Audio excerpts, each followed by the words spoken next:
Hello friends, welcome back to Neha education. कैसे हैं आप सभी? आपकी प्रिपरेशन कैसी चल रही है? आई होप कि ठीक ही चल रही होगी।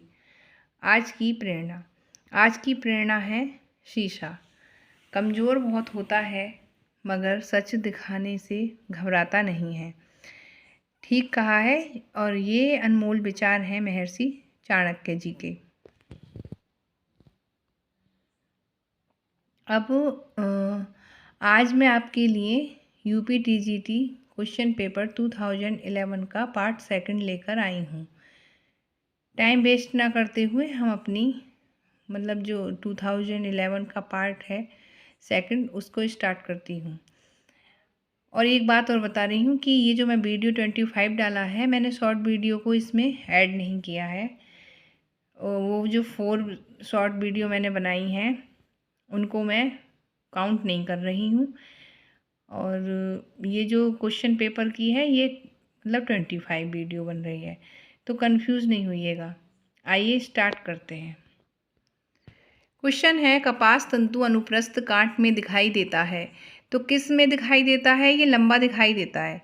रेयॉन वस्त्रों के धब्बों को छुड़ाने के लिए प्रयोग करना चाहिए तो किस चीज़ का प्रयोग करना चाहिए? रासायनिक का। रंगों का चमकदार एवं धुंधलापन क्या कहलाता है?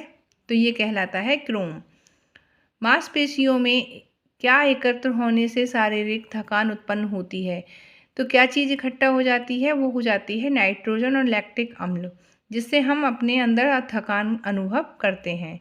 एंजल ने बजट में कोई प्रावधान नहीं रखा है तो किस चीज़ का बजट का प्रावधान नहीं दिया, इसीलिए एंजल के बजट को यूज नहीं किया, लेकिन बुक्स में दिया है तो पढ़ा जाता ही है। क्योंकि बजट बनाने के लिए बचत होना ज़रूरी है, बचत का कॉलम बनाना ज़रूरी है, ताकि जैसे अचानक से हमें पैसों की ज़रूरत हो जाती है तो हम उसे खर्च कर सकें। जैसे जैसे आय में वृद्धि होती है निम्न पर होने वाले व्यय का प्रतिशत घटता जाता है। तो ये बजट का ही क्वेश्चन है। जैसे जैसे आय में वृद्धि होगी तो किस पर व्यय का प्रतिशत घटता है? तो भोजन पर प्रतिशत घट जाता है। संदेश का विश्लेषण करता है, जो प्रेषक भेजता है उसे कहते हैं एनकोडिंग। गरीबी रेखा की गणना की जाती है प्रति व्यक्ति आय से। वयस्क के लिए सामान्य सिस्टोलिक एवं डायस्टोलिक रक्तदाब है कितना है?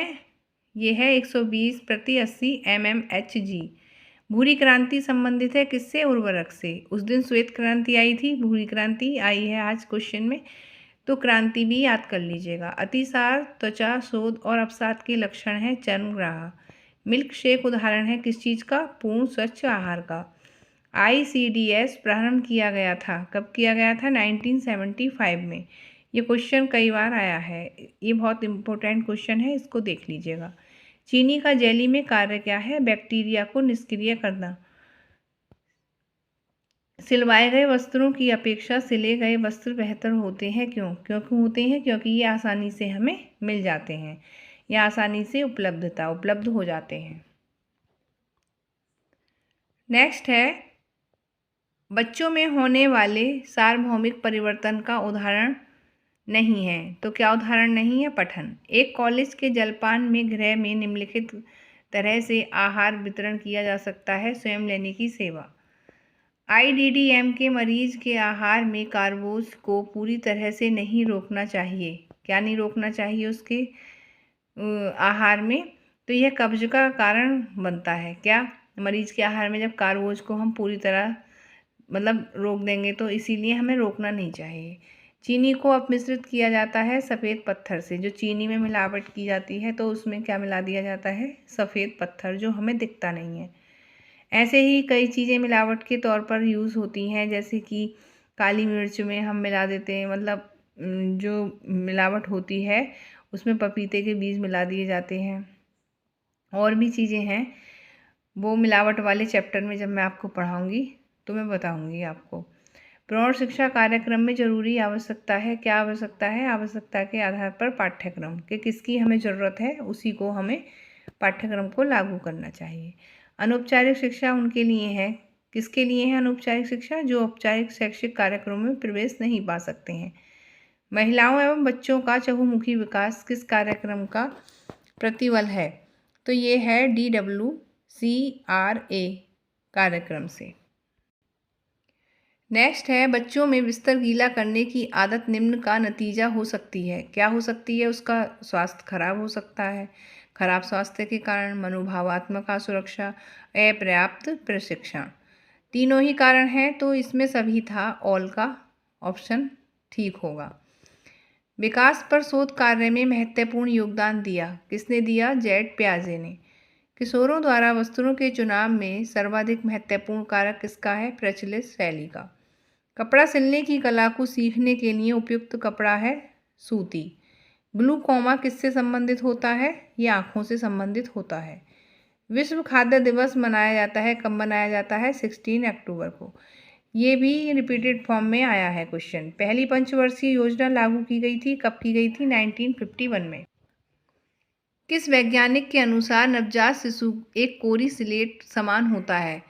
तो किसके अनुसार होता है? जॉन लॉक के अनुसार। किस हार्मोन के स्राव से प्लेसेंटा का निष्कासन होता है? रिलैक्सिन। किसके दूध में थोड़ी चीनी डाल दी जाए और कुछ वसा निकाल दी जाए तो वह माँ के दूध जैसा हो जाएगा? तो गाय का दूध। यह फैशन को अल्पकाल के लिए रहता है जो फैशन मतलब थोड़े दिन के लिए रहता है, उसे क्या कहते हैं? तो उसे कहते हैं फैड। कसूती किस राज्य का एक पारंपरिक वस्त्र है? तो ये कसूती जो है ये कर्नाटक का है। और का से कसूती, का से कर्नाटक, ये ट्रिक है इसे याद करने की। प्रसिद्ध मधुबनी पेंटिंग किस राज्य में है? तो ये बिहार की है। एस्बेस्टॉस है मिनरल तंतु। वह कपड़े जो हथकरघे से सीधे निकाले जाते हैं, उसे किसी प्रकार की परिसज्जा ना की जाए, वो कहलाते हैं ग्रे गुड्स। नॉन स्टिक बर्तन में टेफ्लॉन कोटिंग किसकी है? पॉलीटेट्रा फ्लोरोएथिलीन की। और ये नेट में भी आया था ये क्वेश्चन। प्रति 100 ग्राम कार्बोहाइड्रेट में थायमीन की आवश्यक मात्रा कितनी होती है? 0.8 मिलीग्राम। संतुलन, लय तथा अनुपात कहलाते हैं, क्या कहलाते हैं? कला के सिद्धांत। अब आप पढ़ना, कला के तत्व पूछे जाएं तो ये 7 होते हैं, सिद्धांत होते हैं, ये होते हैं 5। आयकर किस प्रकार का कर है? प्रत्यक्ष कर है। किण्वन से क्या बढ़ता है? पाचनशीलता बढ़ती है। बस मैं यहीं पर इसको एंड कर रही हूँ और इसका थर्ड पार्ट जो है कल लेकर आऊँगी और ये थर्ड पार्ट में कंप्लीट हो जाएगा हमारा 2011। और आपको मेरी वीडियो हेल्पफुल लगे तो लाइक शेयर सब्सक्राइब करना। और सब्सक्राइब इसलिए करना क्योंकि जो मेरी अगली वीडियो हैं उनका नोटिफिकेशन आपको तुरंत मिल सके। वैसे मेरी कोशिश डेली ही वीडियो डालने की है और डालती भी हूँ मैं, तो लगातार आप बने रहिएगा मेरे साथ और अपनी प्रिपरेशन को बेहतर कीजिएगा। देखिएगा कि आपको कितने क्वेश्चन लर्न हैं। और ये क्वेश्चन तो ऐसे हैं, लिखे हुए भी इस तरह से हैं कि एक बार पढ़ोगे तो दिमाग में रहेंगे और एग्ज़ाम टाइम में अगर इनमें से कोई आता भी है तो आप टिक करके ले जाएंगे। और मेरा यही कहना है कि डेली पढ़िएगा, रूटीन में लाइए अपनी पढ़ाई को और तब तक आप पढ़िए, मस्त रहिए। और फ्रेंड्स फिर मिलेंगे नेक्स्ट वीडियो में, तब तक खुश रहिए और लर्न करते रहिए। मेरा यही कहना है सबसे कि डेली पढ़ाई करिए और अपना टाइम वेस्ट नहीं कीजिएगा। और मिलते हैं नेक्स्ट वीडियो में, तब तक बाय।